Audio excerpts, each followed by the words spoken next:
Hi, Mom. I'm out on my infamous walk.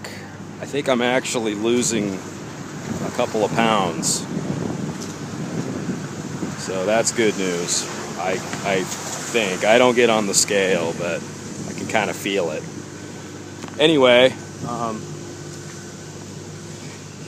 might be able to see in the background there at El Segundo High, they film a bunch of stuff and they're doing it right now. Television shows and movies and things like that.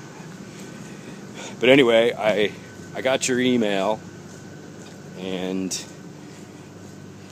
you were responding to the link that I sent, and it sounds like you were on top of everything. In fact, I made a little video yesterday. I didn't send it because I didn't want to be the bearer of bad news per se, but I had done some research online trying to figure out what the costs were and obligations of the family when it comes to elderly care and things like that, Medicare, etc. I have a friend that went through the very same thing recently with his father, almost identical circumstances, except he opted to take care of his father in-house and hire another friend for 24/7 custody care, and that's how he worked it out to protect assets. So it just boils down to family's situation and family's decisions on that.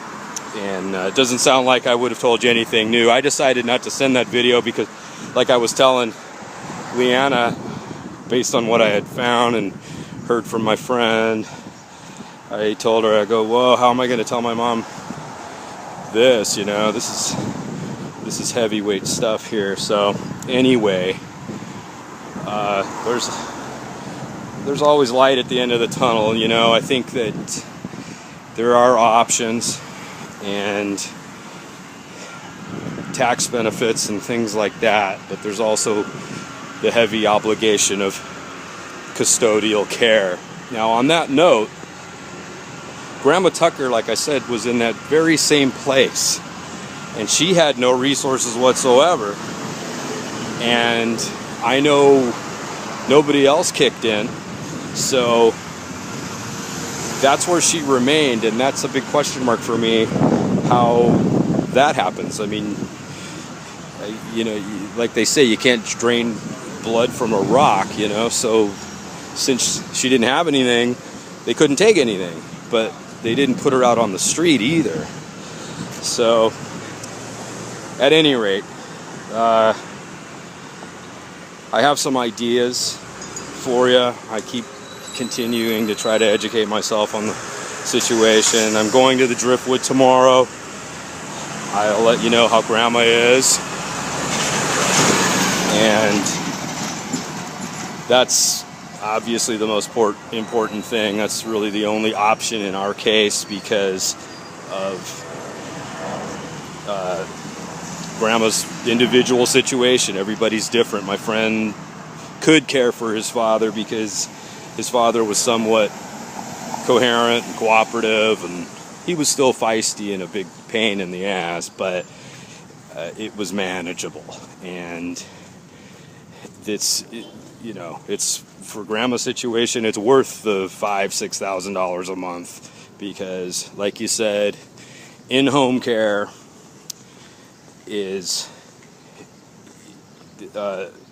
by a family member, that is, would be at her house. So she'd go back, and let's just say, for instance, we had somebody to do it, myself or you. Those really are only the two options there, you know, really. Let's say we were able to pull that off. It doesn't escape the issues of the area and the crime that you said is creeping up and things like that. So it's it's just one of two options. So if Grandma has the resources, and then it's just a matter of working out the timeline and figuring things out. Now, my advice would be to protect the house as a last resort by whatever means necessary. That has the potential to pay for all of this in its own way down the road as it appreciates back up to where it's supposed to be. So I would be willing to contribute whatever I could to make that happen, and that would go along the lines of what we had discussed before, and that if that's in the cards, then we'll cross that bridge when we get to it. But anyway, that's my little spiel for now, and I'll give you a call tomorrow after I've had my blood pressure raised. I think I'm not looking forward to seeing Grandma. And I can't say I'm looking forward to it, but I'm not dreading it as much as I am dreading the surroundings and the